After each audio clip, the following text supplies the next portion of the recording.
de volta aí com o programa Você Pode Ser Feliz, falando hoje sobre o Advento, nossa preparação já para o Natal. Não se assuste não, porque a gente se prepara, aliás, eu já falei que os meios seculares, os shoppings, tudo que está preocupado aí com o consumo do Natal, estão, aliás, desesperados um pouco, já começaram a fazer a preparação aí com as decorações todas, embora Jesus não esteja no centro, mas já começaram a colocar os símbolos do Natal, as iluminações todas, preparando já para que o povo vá em cheio para o comércio. Mas a gente está falando aqui não na dimensão do comércio, falando da necessidade de nos prepararmos bem para o Natal. Por isso, nós estamos falando do tempo do Advento, que tem essa dupla dimensão, preparar para aquilo que nós já sabemos, que é o dia do nascimento de Jesus, e preparar para o que nós não sabemos, que é a vinda gloriosa de nosso Senhor, com essa dupla dimensão do tempo do Advento. Então, daqui a pouquinho eu vou falar um pouco mais sobre isso e falar sobre alguns dos símbolos que nos acompanham durante esse tempo, para que a gente se situe e tenha aí uma simbologia que não centre a nossa vida só na dimensão do comércio, das coisas que parecem que trazem felicidade, mas só uma felicidade aparente. Nós vamos falar de Jesus, dos símbolos que nos preparam para aquilo que é mais importante, sem nos esquecer de que o Natal é de Jesus. É a alegria que veio ao nosso coração, é o sol nascente que veio nos visitar. A alegria tem um nome, o Natal tem um nome e esse nome é Jesus. Mas antes eu vou ter uma participação aqui, a participação da Renata Moreto, que vai trazer para nós as principais notícias da vida da igreja e, sobretudo, da vida do Papa Francisco, trazendo para nós aí aquilo que o Papa está vivendo nesses dias. Bom dia, Renata. Bom dia, Padre Nilson. Bom dia para você que assiste o Você Pode Ser Feliz. Padre, a gente vai falar da viagem do Papa Francisco à África. Começa amanhã o tour dele aí por países da África. E antes de ir, ontem à tarde, ele gravou uma mensagem para todos os países que ele vai visitar. Foi uma mensagem de paz para todas essas nações. O Papa falou que espera que a visita dele possa levar paz e conforto à população, uma população que a gente sabe sofre bastante lá na África. A programação começa assim, olha, amanhã ele chega no Quênia, fica 2 dias lá no Quênia, na sexta ele vai para Uganda e aí vai dar um presente para o povo lá de Uganda. Mesmo antes de começar o Ano Santo da Misericórdia, ele vai abrir a Porta Santa de uma basílica lá da Catedral de Uganda. E aí no domingo o Papa encerra o tour pela África com uma viagem à República Centro-Africana. E aí, ao contrário do que muitos meios de comunicação pelo mundo divulgaram, Padre Nilson, o Papa Francisco não cancelou a viagem dele por medo de atentado terrorista. O Papa falou que ia manter a programação, ia para a África mesmo com essas ameaças terroristas na Europa e também lá na África, Padre.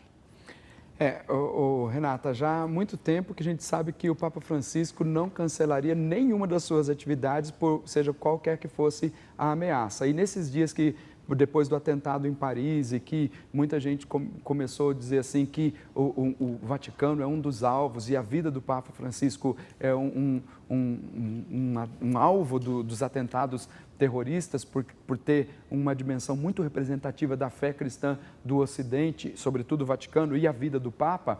Mas a gente sabe que o Papa é um homem muito corajoso, não só ele, os outros também. O Papa Emérito Bento XVI falou muita coisa até num discurso que fez na Universidade de Ratisbona a respeito do islamismo. Muita gente temeu que pudesse ter alguma retaliação, mas a igreja nunca deixou de ter a sua voz profética. E depois ir à África, nesse contexto de ataques terroristas, de Estado Islâmico, a África como quase que um centro grande do islamismo e de vários grupos radicais que têm espalhado o terror pelo mundo. Mas o Papa já tinha dito que não cancelava. O Vaticano reconheceu que o prefeito da Secretaria de Estado, o cardeal da Secretaria de Estado, reconheceu que Pietro Parolin, que há um alvo mesmo, o Vaticano está aí na lista de todos esses, reconheceu isso. No entanto, o Papa continua firme com a sua agenda dentro e fora do Vaticano. É sempre um homem de muita coragem e uma voz profética. Mas, além disso, tem mais outras coisas, porque o Papa Francisco tem conversado com muitas instituições e, nos últimos dias, falou com os educadores e as instituições católicas que estão ligadas à área da educação. Como é que foi esse encontro, Renata?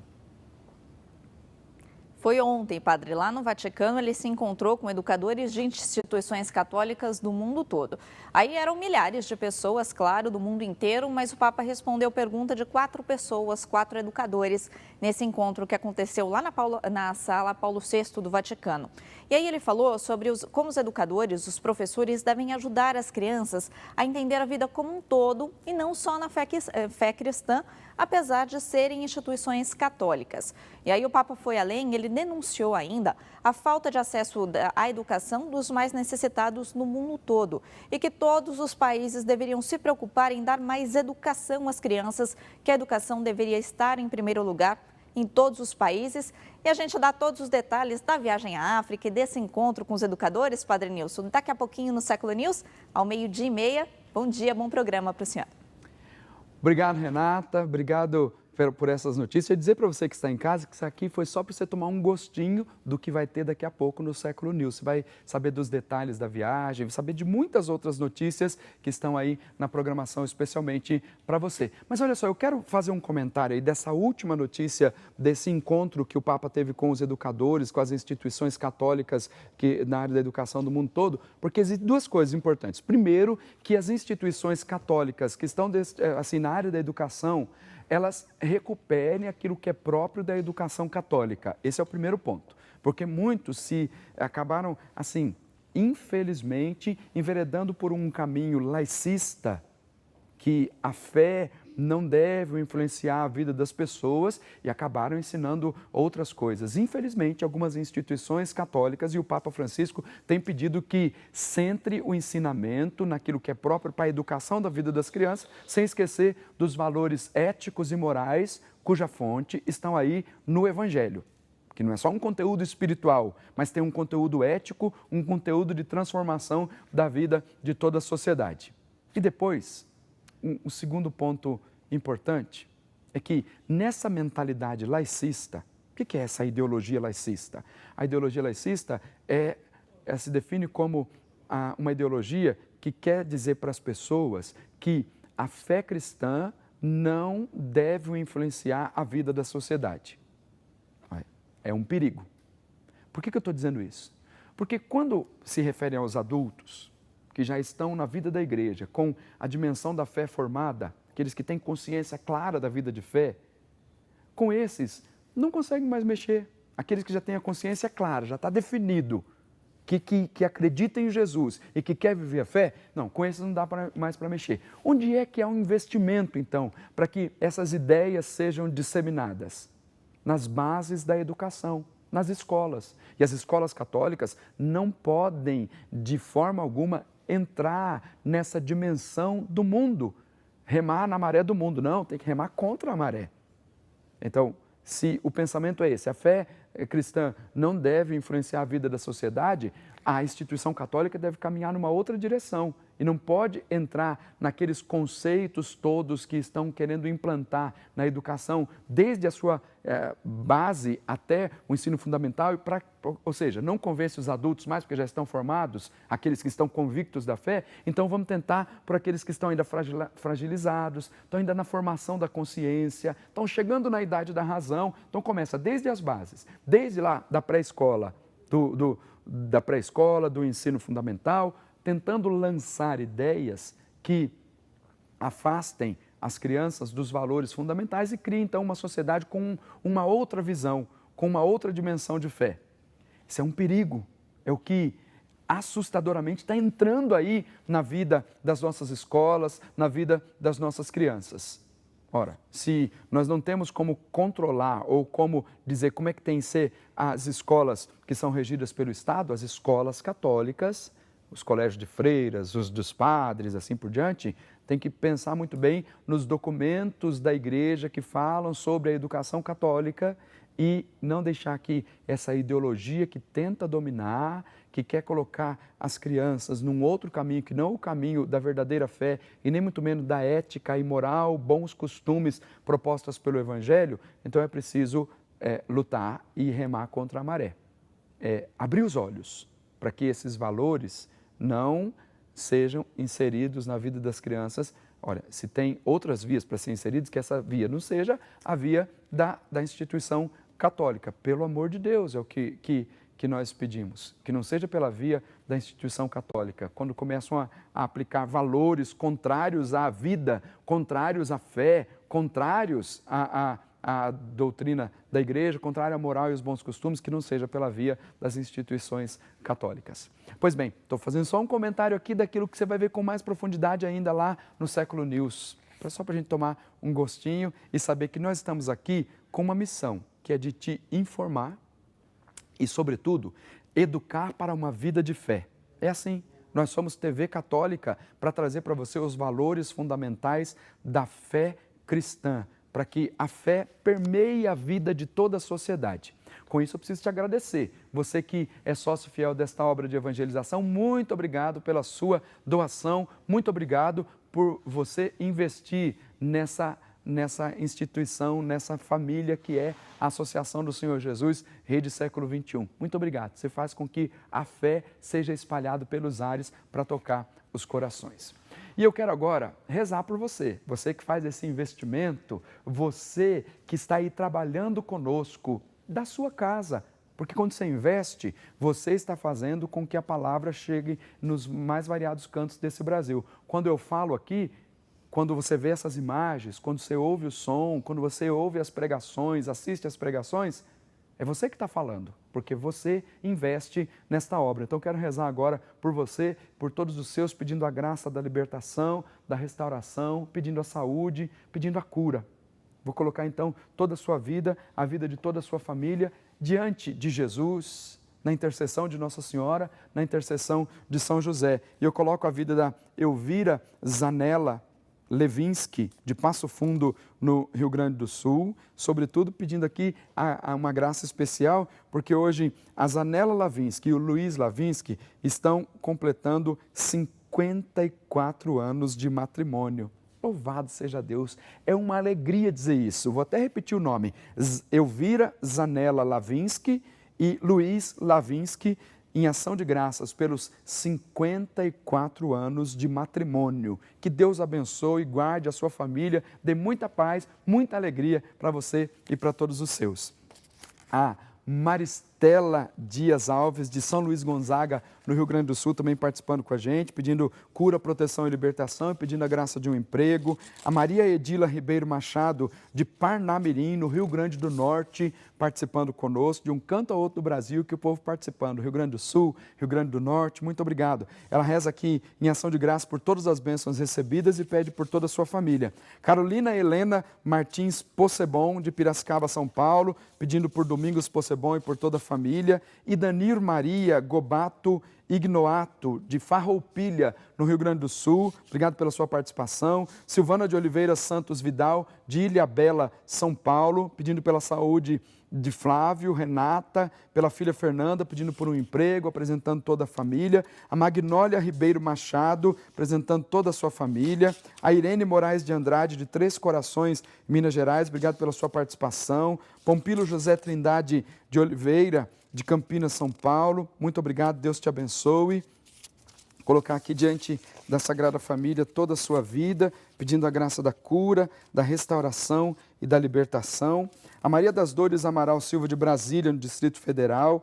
Maria Terezinha Monteiro da Silva, de São Paulo, capital. Delisier Machado Vilela Viana, de Dourados, no Mato Grosso do Sul. Maria Georgina Pasqualino de Freitas, de Indaiatuba, São Paulo. Maria José da Silva, Indaiatuba, São Paulo.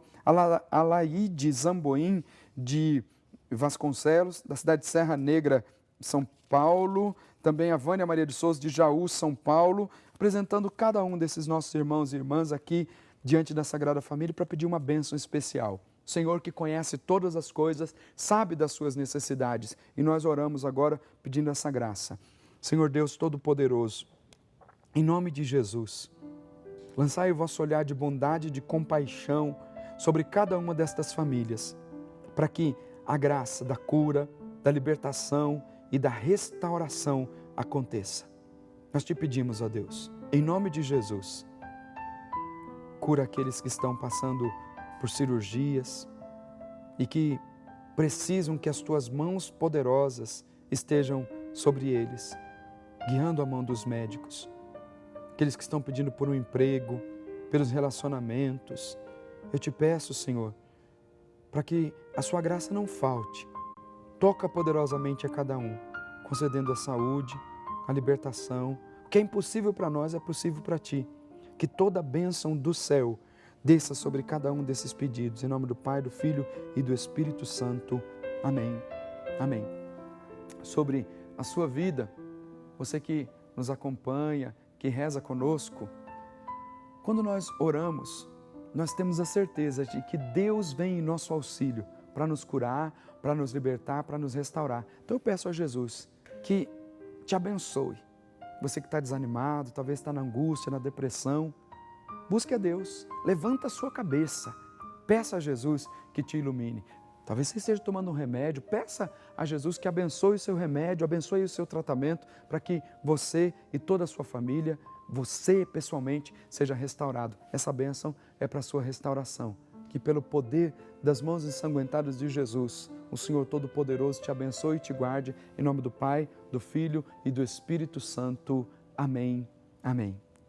Pois é, essa aqui não é a bênção do final do programa não, viu? Tem muito mais coisa para a gente conversar aqui e daqui a pouquinho, no final do programa, aí eu vou abençoar. É a bênção final sobre os pedidos, sobre a água, pedindo graça para que você continue sempre na presença de Deus. Mas eu quero falar para você, nós falamos aqui da dupla dimensão do tempo do advento, da espera que nós já sabemos, ele virá e cada ano a gente comemora o dia do nascimento de Jesus e depois o dia que nós não sabemos, ele voltará glorioso.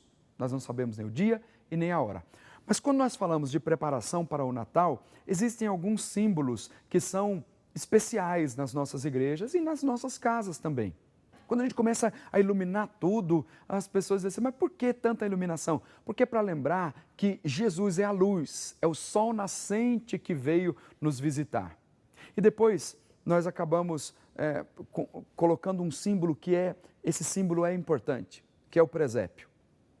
Lá na minha paróquia nós já montamos o presépio nas comunidades. O presépio tem o objetivo de ser uma catequese.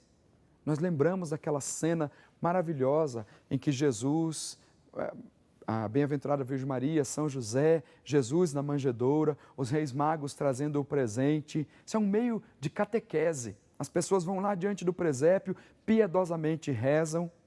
E quando as crianças perguntam, o que é tudo isso? Qual o significado de tudo isso? Porque a TV não mostra isso. Os meios de comunicação aí, seculares não mostram esses símbolos. O comércio não mostra esse símbolo.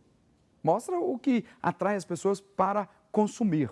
E na igreja e nas famílias cristãs, nós colocamos os símbolos que nos remetem à dimensão do significado verdadeiro do Natal. E quando você olha um presépio piedosamente, você começa a lembrar da humildade, você lembra da pessoa de Nossa Senhora que enfrentou todas as dores para poder que Jesus nascesse. Depois você vê ali o Verbo divino que se fez carne e habitou entre nós, a pessoa de São José, obediente à palavra de Deus, que recebeu Maria por esposa e educou Jesus. Depois, quando uma criança pergunta, é uma catequese. Uma criança vai diante do presépio, começa a fazer várias perguntas, porque lá no shopping, lá no comércio, tem o Papai Noel, tem a rena, aí a neve, e as crianças entendem mais na dimensão do comércio, mas quando você vai na igreja e vê o presépio, ou na sua casa tem o presépio, é um meio de catequese para você preparar bem a sua família e preparar as crianças para o Natal, entendendo que o centro da celebração do Natal é Jesus, é o nascimento de Jesus. Como é que a gente celebra o nascimento, celebra o aniversário, sem se lembrar daquele que é o aniversariante? O presépio te ajuda nisso. Então, se não teve oportunidade, monte o presépio aí na sua casa. Aliás, tem várias dicas de presépio aqui na nossa Dica 21. É só você entrar aí no nosso portal rs21.com.br. Tem aí várias dicas de presépios para você decorar a sua casa e ser um meio de catequese para você e para toda a sua família. Muito bem, estou chegando aqui no finalzinho desse bloco, nós vamos para o intervalo. No próximo bloco nós temos aí a missa com a novena das mãos ensanguentadas de Jesus, para você rever esses momentos de bênção e de graça na vida das comunidades, por onde a equipe missionária da Associação do Senhor Jesus tem passado. Então, aguarde aí, vou para o intervalo rapidinho, daqui a pouquinho eu volto.